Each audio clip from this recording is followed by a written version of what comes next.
So I want to thank Christopher Bowen and everyone associated with Martin Conservatory, most of the time, and everybody for coming out. My name is Dan Smith, and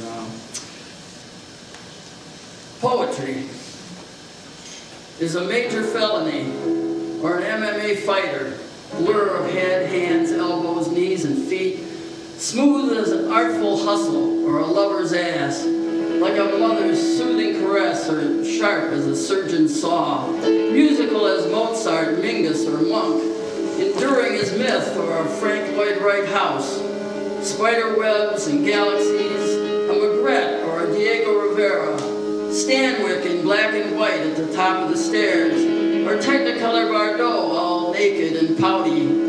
It's Issa with little snapshots that never fade, or Whitman panoramic celebrations. It's philosophical as a chess match with your clone, mad as a gunrunner riddled with syphilis, heroic as Alexander or working men and women, clever as a faro dealer, plain as a nose on your face, or footnoted more than David Foster Wallace, sprung rhythms, or steady as Ringo Starr, bejeweled or naked as a knife blade in the moonlight, political as the guillotine or talk radio, muscular as stevedores and steelworkers, fragile as orphans, arcane as the U.S. tax code, cheap porno movie, raw like that, lonely as Christmas lights at a foreclosed house, anonymous as a pederast on the internet, emphatic as bullets,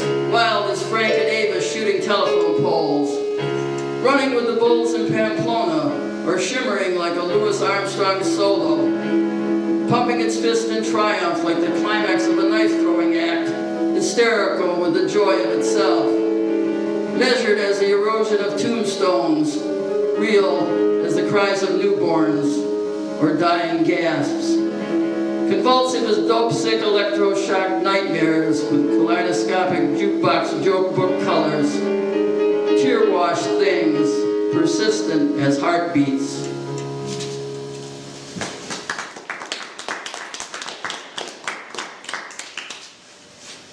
This is Acme Interstitial. A handful of ball bearings rolling down the shop floor into the hot ozone electric trains make, leaving the stations of the cross. The crackling smell of the in-between and the waffle iron of time. The bearings like miniature bowling balls pinned down the lanes, striking all the pins and needles that pierce the subtle place where heart and mind confide in each other. And all the voices of the heart are strangled. The spare, unvarnished God vanishes. The bearings rolling, roll, and bouncing, bounce all along the grease-stained corridors, up and down elevators propelled by the fluid drive of the in-betweens for eternity. It is the sidelong glance and carom of heartbeats deep and wide. So much like that huge Russian novel you never got around to reading. The warehouse is cavernous gray with row upon row of metal cabinets stacked into the clouds which form its upper reaches. Everything the color and sheen of ball bearings, and the only sound is the faint echo when by chance one ball bearing meets another. And each manila folder contains all the unsaid and unintelligible choking sounds that died somewhere in the in-between. An aisle, sad, sorrowful, all alone. Vegetation, oh, the sad vegetation of the meat we are. And long grow the tendrils as love drips all down the electric surfaces of the grid that is the fabric, the woof and warp which is existence, the in-between, that separation, the subtle distance of cells dividing, that is the breath in the eons, light years, and the 10 to the 13th interstices. We try to capture, try to align the ball bearings, to recreate it and give life to the rattle in the rib cage, the roaring in the flesh that is the memory, the spark and smoke of the in-between, when the ball bearings rush back like some special effect in a cartoon flashback, and they are still in your hands once more. They meld both sides of the coin of all the realms, that attainment once glimpsed, those moments, mostly in childhood, when you knew the truck wasn't going to stop, or you were eating Applejohn, and the apples were just right, not too crunchy, perfect, and the room was bright with promises of time slowed by the perfect alignment of days, and finding the groove of the in-between pie, and the numbers of the days were sunshine. The voice was one voice, and the sound of it was love so whole and pure that a tree or sky or mother's smile were equals. And feeling incorruptible, we didn't hear the crack, and smell the ozone, feel the rupture, slow and inexorable. The in-between splitting open, leaving a gap that we try to fill in the lover's embrace. Hearing only the faint echo of the bearings, just beginning to roll from the surfaces of something that looks like a grid that pulses all along the edges of the in-between. So this is called When the Sirens Wail. The terror of infinite loneliness mingles with the regret of a wayward sun, which becomes the sound of emergency vehicles hurtling through the dark of his soul, where unspoken love is falling, ever falling. Sirens blast the honking horns, make way, keeps the memory constant that I never rode with my mother as they searched for a good vein through parchment skin, hitting artery instead, blood spray bouquet. I never rode with my mother, filled with fear, dread terror of intubations. How would I get home? Call a cab? But that wasn't it. The sympathetic magic chant was that I would see her well again at the hospital, like I always did. And not hear her soul flutter amid the honking horn, the siren scream. The sad absurdity of my poems and the emptiness of black dawns, nor all the genealogy I cling to can bestow the sainthood you deserve, nor bring me surcease when the sirens wail.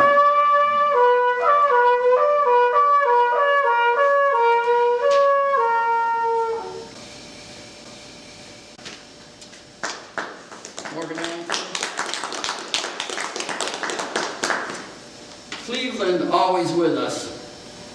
Cleveland, what are you waiting for? The second coming of Tom Johnson? Wobblies marching in to man the soapboxes and reap your harvest of words? Cleveland, faceless in the night, wrapped in neon brilliance, ripping and running, always with us, the ghosts of Indian tribes and my unborn twin, in lines of dark prophecy choked from our veins, and trinkets wrapped in blankets of disease.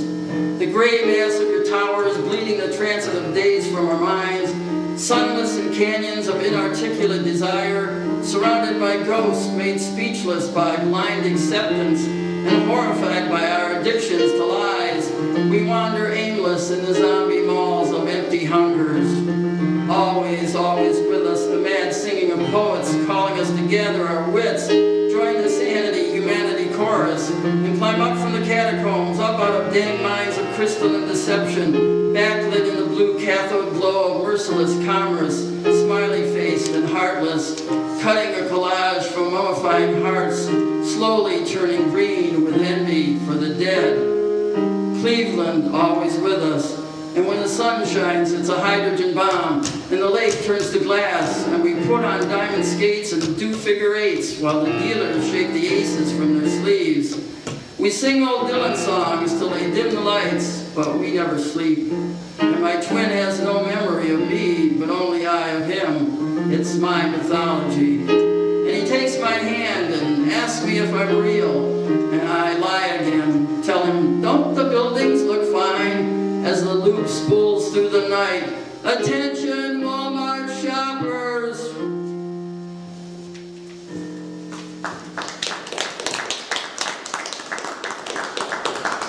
And this is a suite of 8 poems with the overall title, Matinee Motel. Hornswoggled. There's a word, something Gabby Hayes would say to Roy. I'll tell you what, I'd like to get my hornswoggled. Oh, I know what it really means, but complicity's a funny thing. And afterwards is usually when the real meaning sets in, no matter what you call it to begin with. Then later I would lobby for you to pull the trigger again, all sloppy with a toothless grin. Bob must have been in about 100 of these odors, mostly in white hats, usually highly agitated and feisty, like he just punched a cow. punch some more, really so much more reality than these movies can deliver to us. Alone in the dark, whispering, "Give it steel." Afterwards, the room is littered with broken arrows. The cavalry has come to the rescue, and dreams of freedom bleed into the sand. Jeff Chandler's bronze cheekbones are highlighted in the sun as the painted desert mountains reflected in the pool hurtle through the window like bloody tomahawks that stain the schoolmarm outfit.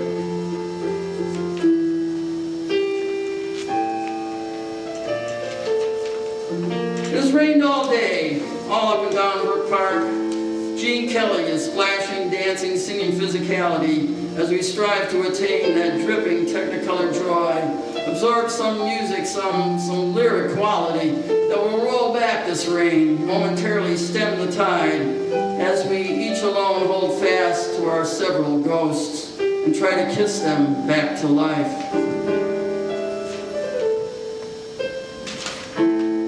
Soon night will spread its black leather wings over the city, and sunrise already seems merely a nuisance.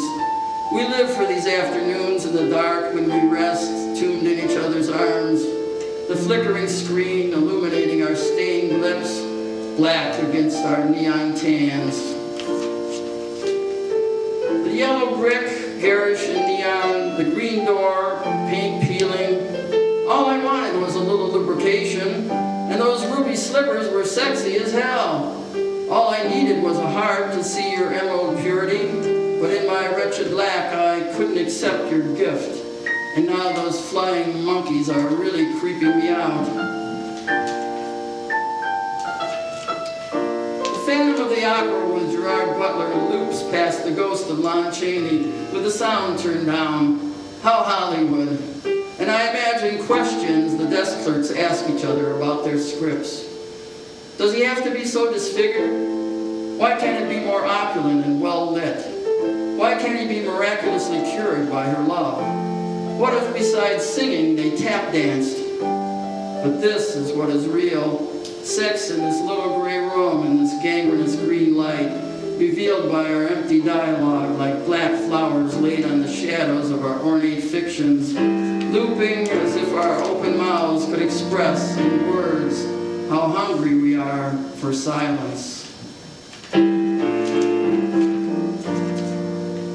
Barbara has Fred the schmuck all wrapped up, but we can't get insurance, and we don't have anyone else to bump off. And it's no accident that we have ended up here, creating our own paradigm, dictating our stories in the terse body language of our pain.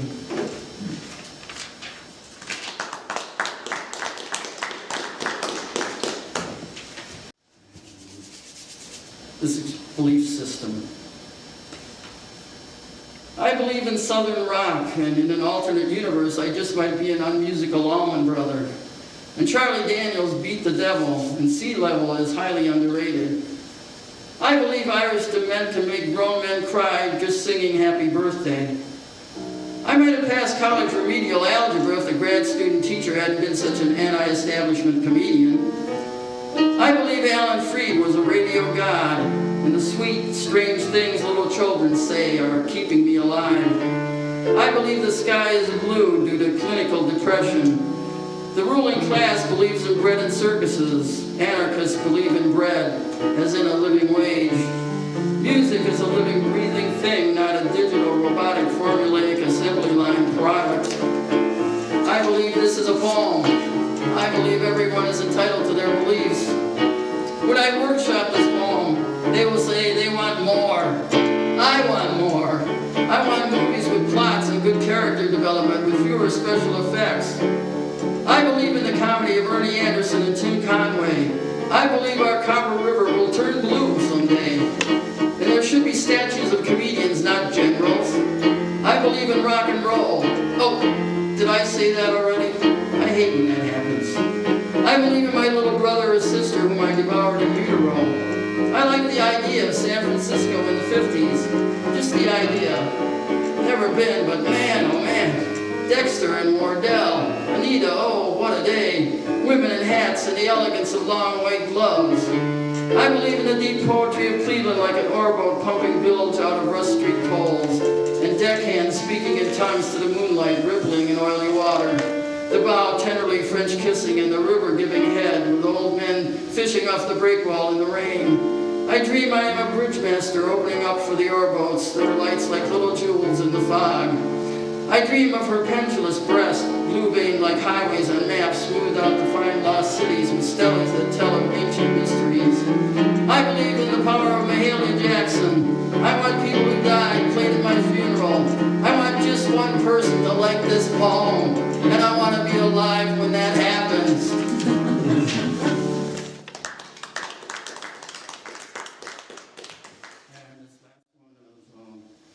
Well, I wrote this poem in 2005, if I remember correctly.